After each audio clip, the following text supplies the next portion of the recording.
also concentrate on chief rabbi of the United States of America. His name was Rav Ovadia Nissim, Rav Nissim Ovadia. Zecher Tzadik Libracha. He was chief rabbi, Sephardi rabbi of Paris. He would also make his mark in the United States of America. That was another job he would be. Now, it's actually interesting. He was born in Turkey. Remember, Turkey at that stage in time, in the late 1800s, had a strong Jewish community of yesteryear. And they were descendants of rabbis.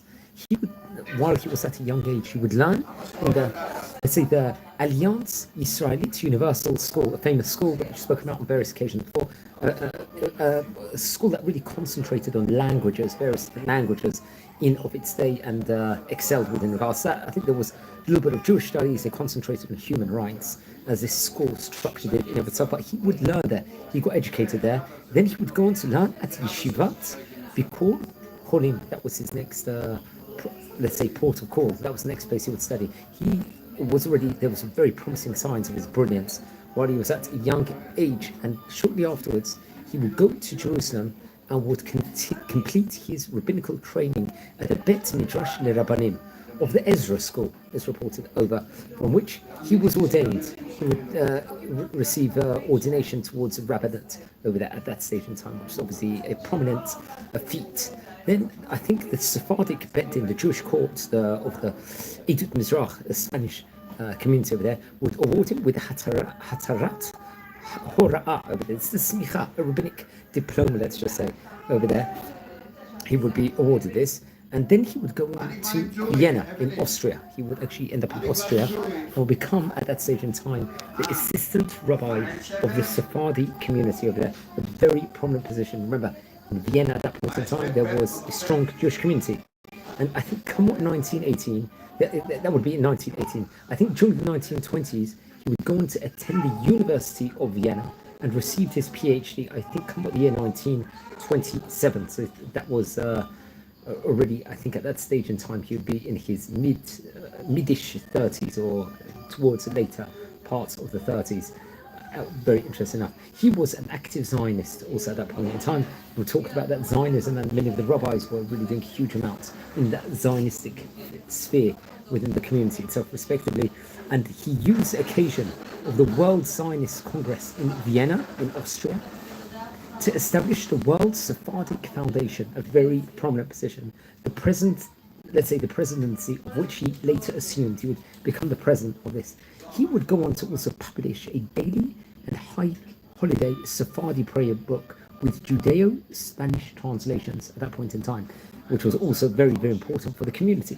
People were counting on this and really enhanced their tefillot during these specific days. Come with the year 1929, he would accept the calls of the Jewish community of Paris and become the Sephardic chief rabbi over there.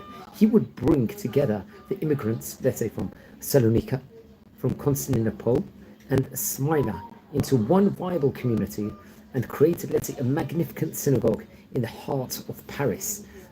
3 schools became 2. He organized a youth organization over there and other committees to meet the needs of the community over there. Now, towards the end of his life, it was the Second World War, so a very turbulent time period all over the world. So I think when the Germans invaded in May 1940, he would remain in Paris, but by June of that year, it became too dangerous for him to stay. So he sought refuge in Orleans over there. He found a temporary haven in the College St. Croix. And come August the 30th, he would cross the Spanish border and then immigrate to New York via Portugal in March 1941.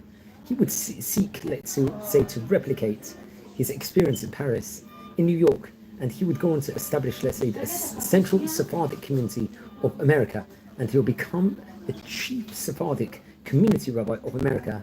Chief Rabbi, very, very prominent position over there, but unfortunately it was a short tenure over there because he suffered from illness, and I think he had a heart attack in May 1942, and I think in August there was a fatal heart attack of that specific year itself. I think much was actually chronicled over from J.M. Papo, who was in the book he wrote in 1987, Sephardim in 20th Century of America.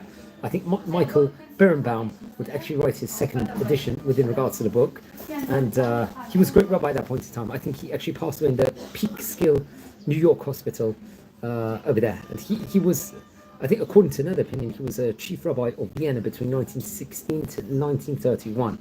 That when he would take on the Paris post, and then eventually would end up in New York and become the chief rabbi over there. Very, very interesting. I think there's various different.